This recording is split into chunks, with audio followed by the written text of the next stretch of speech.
Bismillahirrahmanirrahim. Assalamualaikum warahmatullahi wabarakatuh. Syukur alhamdulillah kita bisa berjumpa lagi di channel ini. Salawat dan salam selalu dan tetap tercurahkan kepada junjungan kita Nabi besar Muhammad sallallahu alaihi wasallam. Allahumma sholli ala sayyidina Muhammad wa ala ali sayyidina Muhammad. Sahabat beriman yang dirahmati Allah, Sayyidina Sidz adalah salah satu nabi utusan Allah Subhanahu wa Ta'ala. Imam Ibnu Katsir mengatakan dalam Qasas Al-Anbiya, nama Sidz artinya anugerah Allah. Nama tersebut diberikan karena Nabi Adam alaihissalam dan Hawa mendapatkan karunia putra tersebut setelah terbunuhnya Habil di tangan Qabil, saudaranya sendiri. Kisah terbunuhnya Habil oleh Qabil ini telah diabadikan oleh Allah Ta'ala melalui firman-Nya dalam Al-Quran Surah Al-Ma'idah ayat 27. Qabil bisa disebut sebagai awal mula angkara murka di muka bumi setelah Nabi Adam alaihissalam diturunkan ke dunia. Karena perbuatannya itu, Qabil harus menanggung dosa yang terus mengalir sampai hari kiamat. Rasulullah Shallallahu Alaihi Wasallam bersabda, "Tidaklah dibunuh suatu jiwa dengan zalim, melainkan dosa pembunuh itu akan ditanggung pula oleh anak Adam yang pertama atau Qabil, karena dialah yang pertama memberi contoh pembunuhan." Hadis riwayat Bukhari dan Muslim. Hal senada juga disampaikan Rasulullah Shallallahu Alaihi Wasallam. Barang siapa memulai perkara baik yang disyariatkan, maka baginya pahalanya dan pahala orang yang mengikutinya sampai terjadinya hari kiamat. Dan barang siapa yang memulai perkara jelek, maka baginya dosanya dan dosa orang yang mengikutinya sampai terjadinya hari kiamat. Hadis riwayat Muslim. Dikisahkan setelah Nabi Adam alaihissalam mengetahui Habil terbunuh, Nabi Adam sangat bersedih dalam waktu yang lama. Maka Allah Subhanahu wa Ta'ala berfirman kepadanya, "Hai Adam, sampai kapan tangisan dan kesedihan ini? Sesungguhnya aku akan memberikan pengganti dari anak itu Habil untukmu dengan anak yang terpercaya dan akan menjadi seorang nabi. Dari keturunannya akan kujadikan para nabi hingga hari kiamat. Tandanya adalah dia akan dilahirkan sendirian, tidak mempunyai saudara sekandung atau saudara kembar. Apabila lahir anak itu, berilah ia nama Sidz. Seperti yang kita ketahui bahwa sebelumnya setiap kali melahirkan, Hawa selalu melahirkan anak kembar. Namun kelahiran Nabi Sidz alaihissalam tidak memiliki saudara kembar. Ketika Hawa mengandung Nabi Sidz alaihissalam, kandungannya tidak terasa berat dan Hawa melahirkannya tanpa bersusah payah. Hawa melahirkan Nabi Sidz beberapa tahun setelah terjadinya pembunuhan Habil oleh saudaranya Qabil. Dalam kitab Qasas Al-Anbiya, Imam Ibnu Katsir dikatakan, Nabi Adam alaihissalam sempat menderita sakit selama beberapa hari sebelum wafat. Saat masih sakit, Nabi Adam alaihissalam berwasiat kepada putranya Sidz yang akan meneruskan wasilah kenabian. Nabi Sidz menerima beberapa wasiat dari ayahnya, termasuk perintah untuk memerangi Qabil si pendengki. Nabi Adam alaihissalam juga memberitahukan putranya Sidz tentang akan terjadinya topan dan kehancuran alam. Selain itu diajarkan pula kepadanya tentang waktu-waktu ibadah dalam sehari semalam. Dikeluarkan juga seutas tali dari sutra yang memuat gambaran tentang para nabi dan orang-orang yang akan menguasai dunia. Tali tersebut diturunkan kepada Adam dari surga dan diberikannya kepada putranya Sidz untuk disimpan di dalam tebut atau sejenis peti yang harus terkunci. Nabi Adam alaihissalam lalu mencabut beberapa lembar rambut dari janggutnya dan meletakkannya ke dalam tabut sambil berkata, "Hai anakku, ambillah rambut-rambut ini dan bawalah bersamamu. Ketika menghadapi urusan yang penting, rambut-rambut ini akan membantu mengalahkan musuh selama masih ada bersamamu. Apabila engkau melihat rambut-rambut tersebut memutih, maka ketahuilah bahwa ajalmu telah dekat dan engkau akan meninggal pada tahun itu." Perlu kita ketahui bersama bahwa sampai wafatnya Nabi Adam alaihissalam tidak beruban atau memutih baik rambut ataupun janggutnya. Karena orang pertama yang rambutnya memutih atau memiliki uban adalah Nabi Ibrahim alaihissalam. Maka pesan Nabi Adam alaihissalam kepada putranya Syedz tentang rambut dan janggutnya yang diberikan akan memutih adalah sebagai petunjuk atau tanda sudah dekatnya ajal Nabi Syedz alaihissalam. Karena Nabi Syedz juga tidak memiliki uban, hingga masa Nabi Ibrahim barulah ada uban. Kemudian Nabi Adam alaihissalam mencabut cincinnya dan memberikannya kepada putranya Syedz, serta menyerahkan tabut dan suhuf yang diturunkan kepadanya. Kemudian Nabi Adam alaihissalam berkata, "Wahai anakku, perangilah saudaramu Qabil. Sesungguhnya Allah akan menolongmu untuk mengalahkannya."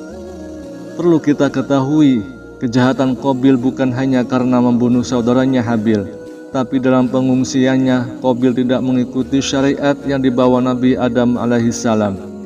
Qabil malah membebaskan anak dan keturunannya untuk melakukan maksiat. Tidak ada batasan antara laki-laki dan perempuan, hingga seks bebas. Maka hal ini jugalah yang membuat Nabi Adam alaihissalam memerintahkan Nabi Syedz untuk memerangi Qabil. Wahab bin Munabbih mengatakan, ketika Nabi Adam alaihissalam wafat, Nabi Syedz alaihissalam telah berusia 400 tahun. Dia telah diberi tabut, tali, pedang, dan kudanya yang bernama Maimun yang telah diturunkan kepadanya dari surga. Apabila kuda itu meringkik, semua binatang yang melata di bumi menyambutnya dengan tasbih.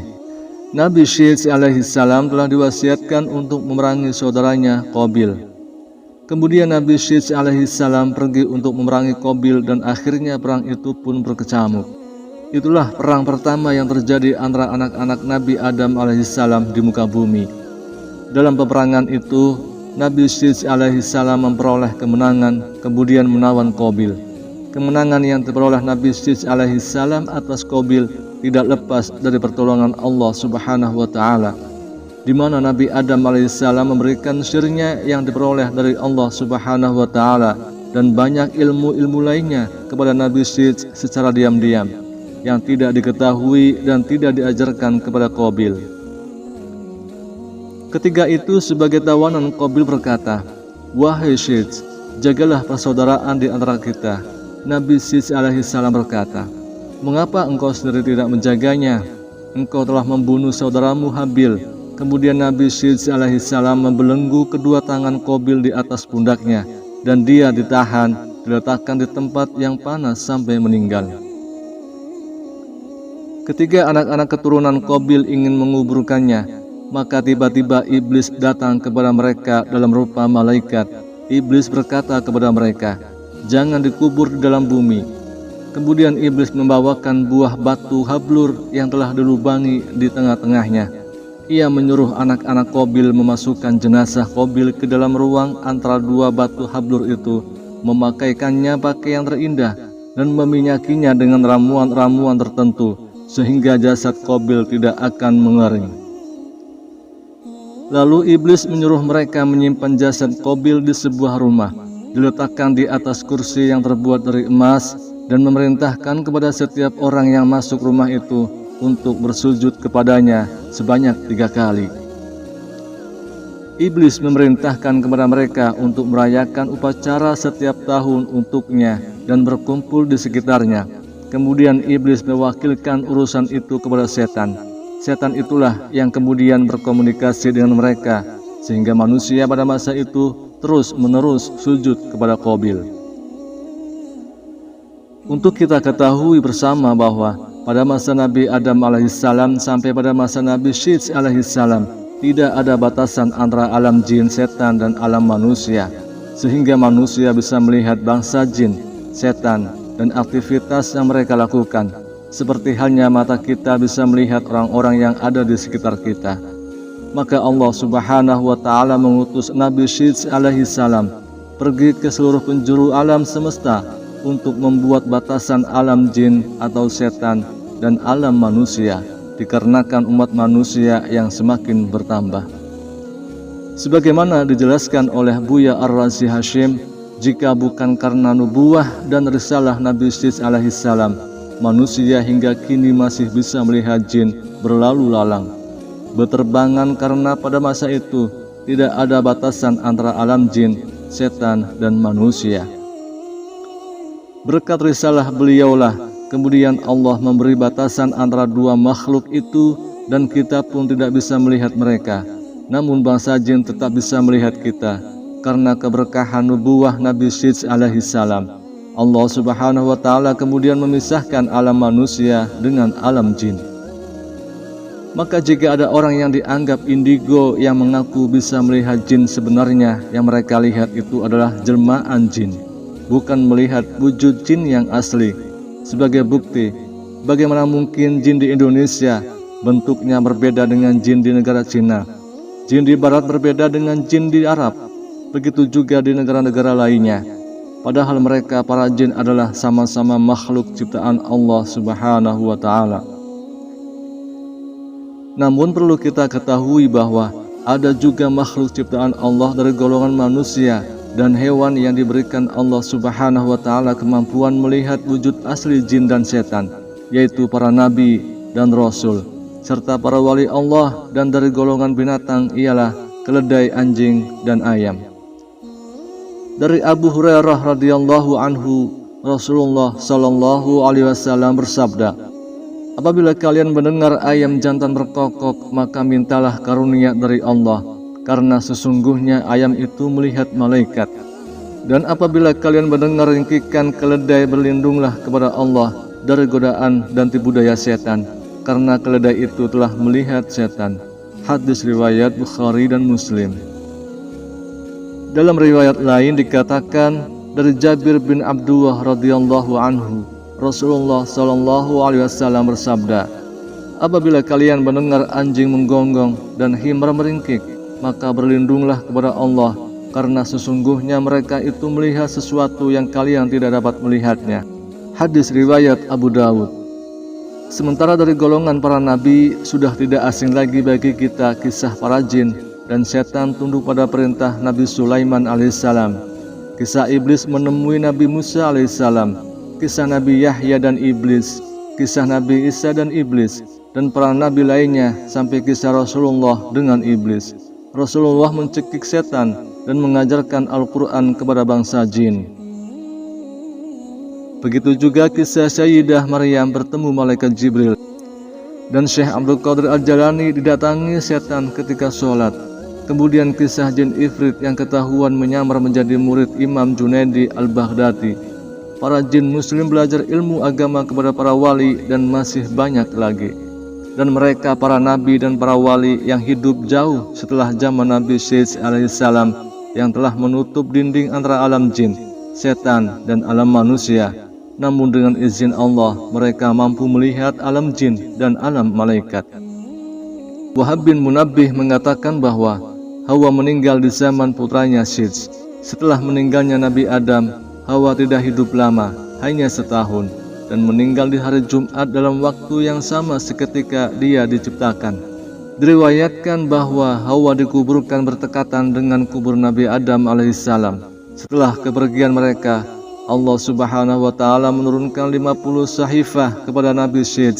Beliaulah orang pertama yang mengeluarkan kata-kata hikmah. Dalam sebuah hadis yang diriwayatkan oleh Ibnu Hibban dari Abu Dzar, Rasulullah sallallahu alaihi wasallam bersabda, "Sesungguhnya Allah menurunkan 104 suhuf. Sebanyak 50 suhuf diturunkan kepada Nabi Syed. Maka sebagai orang beriman, kita patut bersyukur, sebab jika hingga saat ini kita masih bisa melihat bangsa jin dan setan, pasti lebih banyak anak cucu Nabi Adam alaihissalam yang menjadi pengikutnya." Menurut Ibnu Abbas, terpilihnya Syed sebagai nabi karena ia memiliki kelebihan dari segi kecerdasan, keimanan, ketakwaan, dan kepatuhannya dibanding saudara-saudaranya. Dalam kitab Qisasul Anbiya dijelaskan bahwa ketika Nabi Syed alaihissalam telah diberi mandat kenabian, Nabi Adam alaihissalam sempat menyuruhnya untuk merahasiakan hal itu dari Qabil yang pendegik.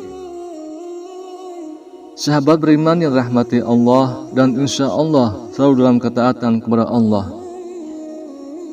Demikianlah yang bisa saya bagikan pada video kali ini. Semoga dapat menambah ilmu dan menambah ketakwaan kita kepada Allah Subhanahu wa Ta'ala.